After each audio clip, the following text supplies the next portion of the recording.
अब खबर भारत के पड़ोसी देश बांग्लादेश से, जो बीते कई दिनों से आंदोलन की आग में जल रहा है। आलम यह है कि बेरोजगार नौजवान सड़कों पर हैं और स्कूल, कॉलेज और यूनिवर्सिटी अनिश्चितकाल के लिए बंद हैं। आंदोलन की वजह है 1971 के स्वतंत्रता सेनानियों के बच्चों को मिलने वाला आरक्षण, जिसके खिलाफ बवाल इस कदर बढ़ चुका है कि प्रदर्शनकारियों और पुलिस की झड़प में अब तक कई लोगों की जान जा चुकी है, तो सैकड़ों लोग बुरी तरह से जख्मी हो चुके हैं। गुली खाइছে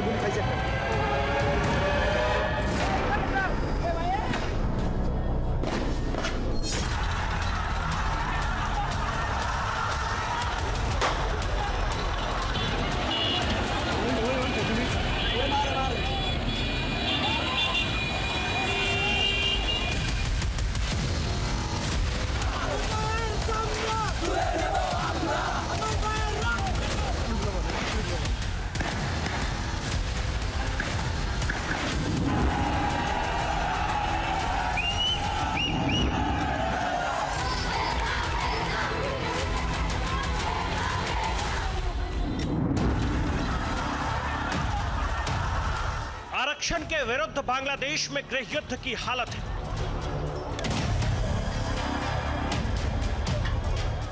आरक्षण विरोधियों का आक्रोश चरम पर है।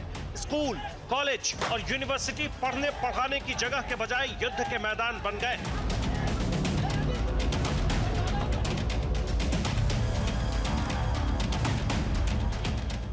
बांग्लादेश में आरक्षण का अंक अगणित क्या है और ये प्रदर्शनकारी किन लाभार्थियों को आरक्षण न देने की मांग कर रहे हैं, बस आपको थोड़ी देर में बताएंगे। अभी आप बांग्लादेश में बवाल की सबसे डरावनी तस्वीर देखिए।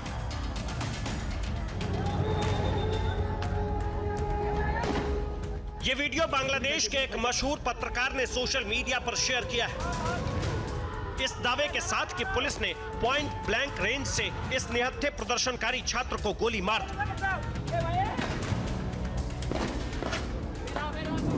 पुलिस की गोलीबारी में मारे गए इस छात्र का नाम अबू सईद था। जानकारी के मुताबिक आरक्षण विरोधी इस आंदोलन में 16 जुलाई रात 11 बजे तक कम से कम 6 लोगों की मौत हो चुकी है, तो 400 से ज्यादा लोग घायल हो चुके हैं। बांग्लादेश में इस आंदोलन की वजह है 1971 के मुक्ति संग्राम में शामिल स्वतंत्रता सेनानियों के परिवार के लोगों को आरक्षण। बांग्लादेश की आजादी के आंदोलन में हिस्सा ले चुके लोगों के बच्चों के लिए 30% आरक्षण की व्यवस्था है।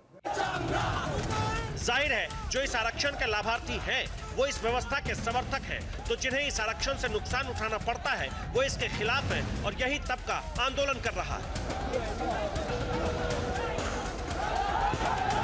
বাংলাদেশের বর্তমান পরিস্থিতি যদি আমরা দেখি, বাংলাদেশে এখন মনে হয় না কোনো মুক্তিযুদ্ধের ছেলেমেয়ে চাকরি করার বয়সে আছে।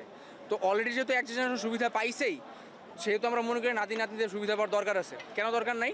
কারণ আমি যদি মুক্তিযুদ্ধ করি আমার ক্ষতির কারণে হয়তো আমার ছেলে মেয়ে ইফেক্টেড হবে, নট তার নাতিপুতি।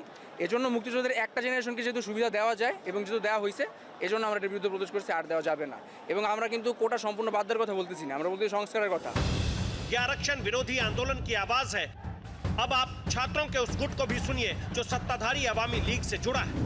বলবো যে শিক্ষার্থীদের উদ্দেশ্যে যে শিক্ষার্থীদের দাবিটা অবশ্যই যৌক্তিক, সেটার পক্ষে আমরা সবাই ছিলাম, কিন্তু তাদের এই আবেগকে কেউ কেউ তাদের রাজনৈতিক হাতিয়ার হিসেবে ব্যবহার করছে, যাতে তারা তাদের আবেগকে রাজনৈতিক হাতিয়ার হিসেবে ব্যবহার করতে না দেয় সে ব্যাপারে তারা যাতে সতর্ক থাকে।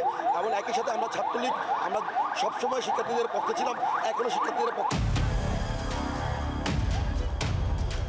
पाकिस्तान से अलग होकर आजाद मुल्क बने बांग्लादेश में नौकरियों में किसे कितना आरक्षण मिलता है आपको ये भी दिखाएंगे। अभी आप उग्र आंदोलन की इन तस्वीरों को देखिए, जबरदस्त पथराव हो रहा है।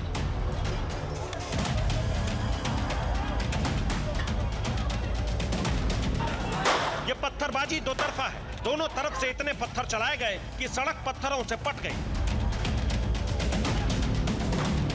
इस दौरान जिन्हें ये पत्थर लगे वो लहूलुहान हो गए।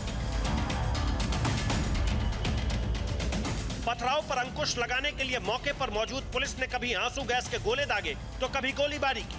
इस बीच प्रदर्शनकारियों के हत्थे जो वाहन चढ़े उन्हें आग के हवाले कर दिया गया। इतना ही नहीं, सरकारी बस दिखी तो प्रदर्शनकारियों ने उसके शीशे भी चकनाचूर कर दिए। जरा देखिए कैसे इस सरकारी बस पर प्रदर्शनकारियों का गुस्सा फूटा। किसी ने बस के शीशे पर लाठी चटकाए, किसी ने पत्थर चलाए। बांग्लादेश के इस आंदोलन के दो गुट हैं। एक सत्ताधारी अवामी लीग से जुड़ा छात्र संगठन बांग्लादेश छात्र लीग और दूसरा विपक्षी बांग्लादेश नेशनलिस्ट पार्टी से जुड़ा छात्र संगठन छात्र दल और जमाते इस्लामी से जुड़ा छात्र संगठन छात्र शिविर।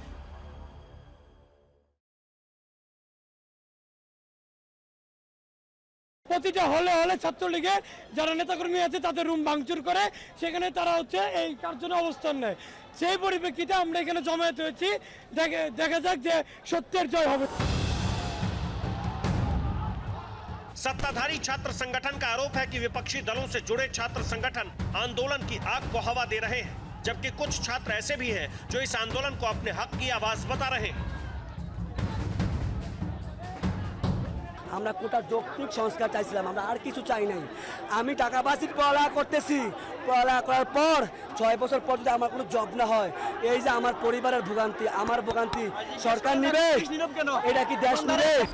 बांग्लादेश में आरक्षण का पूरा फॉर्मूला आपके सामने रखेंगे और कैसे आंदोलन की चिंगारी ज्वालामुखी में बदली आपको ये भी बताएंगे। अभी आप ढाका की सड़कों पर अफरा तफरी का एक और अध्याय देखिए। इस टकराव के बीच हर कॉलेज और यूनिवर्सिटी में सत्ताधारी दल और विपक्षी दलों के छात्र संगठनों में झड़प भी जबरदस्त हो रही है। ऐसे में बांग्लादेश सरकार ने देश के सभी स्कूल, कॉलेज, यूनिवर्सिटी और मदरसे को अनिश्चितकाल के लिए बंद करने का ऐलान किया है। बांग्लादेश में बेरोजगारी चरम पर है। कॉलेज और यूनिवर्सिटी से बड़ी बड़ी डिग्री लेने के बावजूद बांग्लादेशी लड़के लड़कियों के पास नौकरी नहीं है, क्योंकि यहाँ की सरकारी नौकरियों में 56% हिस्सा आरक्षित श्रेणी के लोगों के पास चला जाता है। ऐसे में नौकरियों का सिर्फ 44% हिस्सा ही अनारक्षित श्रेणी के पास बचता है। बांग्लादेश में 30% सरकारी नौकरियां स्वतंत्रता सेनानियों के बच्चों और पोते पोतियों के लिए आरक्षित है। 10% आरक्षण महिलाओं के लिए है। पिछड़े जिलों के लिए 10% जिला कोटा है। जातीय अल्पसंख्यक जैसे संथाल, पांखो, त्रिपुरी, चकमा और खासी के लिए 5% आरक्षण है, जबकि 1% आरक्षण विकलांगों के लिए है। बांग्लादेश के संस्थापक और प्रथम राष्ट्रपति बंगबंधु शेख मुजीबुर रहमान ने आजादी के अगले साल यानी साल 1972 में स्वतंत्रता सेनानियों के परिजनों के लिए सरकारी नौकरियों में करीब 1/3 आरक्षण की व्यवस्था की थी, जिसके खिलाफ आगे चलकर बढ़ती आबादी और बेरोजगारी की वजह से आवाजें उठनी शुरू हुई। लोगों ने उग्र विरोध प्रदर्शन किए। 2018 में शेख मुजीबुर रहमान की बेटी और प्रधानमंत्री शेख हसीना ने मुक्ति संग्राम में शामिल लोगों के परिजनों के लिए 30% आरक्षण की व्यवस्था पर रोक लगा दी। लेकिन इस साल 5 जून को ढाका हाईकोर्ट ने स्वतंत्रता सेनानियों के परिजनों के लिए आरक्षण व्यवस्था फिर से लागू करने का आदेश दिया। इस अदालती आदेश के बाद 1 जुलाई से एक बार फिर विरोध प्रदर्शन का दौर शुरू हो गया। इस बीच प्रधानमंत्री शेख हसीना के एक बयान ने आंदोलनकारियों को और भड़का दिया।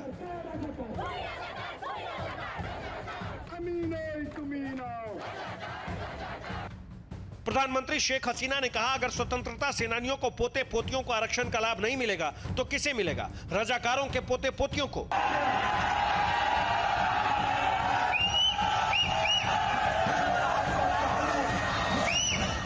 रजाकार बांग्लादेशी समाज में गाली की तरह है।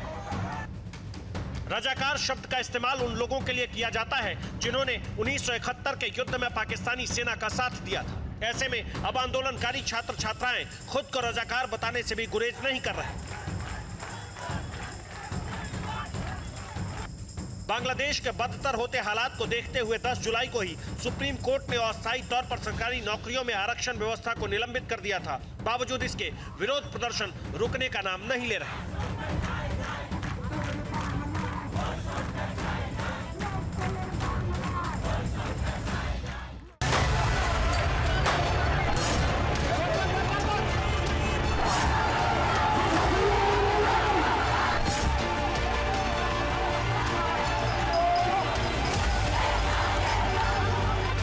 आलम यह है कि एक तरफ छात्रावासों में सत्ताधारी और विपक्षी दलों से जुड़े छात्र संगठनों में हिंसक झड़प हो रही है, तो दूसरी तरफ सड़क पर पुलिस और प्रदर्शनकारियों में खूनी टकराव हो रहा है। यह आंदोलन कब रुकेगा कोई नहीं जानता। फिलहाल आंदोलनकारियों को रोकने के लिए दंगारोधी पुलिस और बॉर्डर गार्ड बांग्लादेश के जवानों को राजधानी ढाका समेत तमाम शहरों में चप्पे चप्पे पर तैनात किया गया है।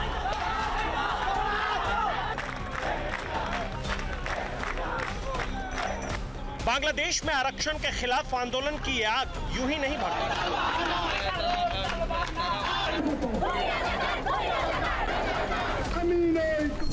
इस देश की करीब 17 करोड़ आबादी में से 3 करोड़ 20 लाख से ज्यादा नौजवान बेरोजगार हैं। यही वजह है कि उन्हें आजादी के 53 साल बाद भी स्वतंत्रता सेनानियों के परिजनों के लिए सरकारी नौकरियों में 30% आरक्षण नागवार गुजर रहा है।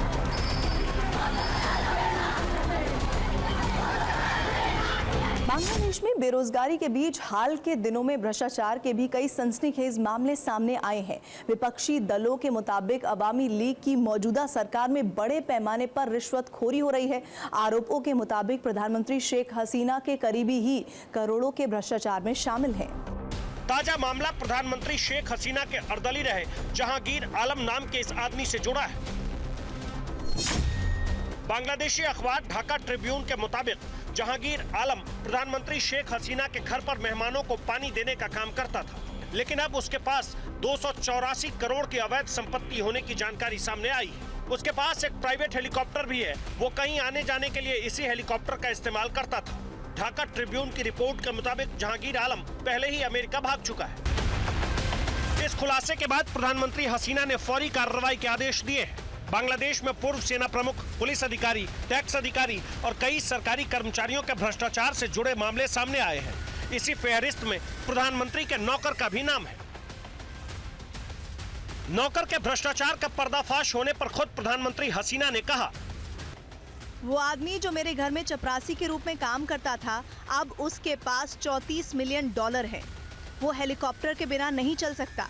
उसने इतना पैसा कैसे कमाया, ये जानने के बाद मैंने तुरंत कार्रवाई की।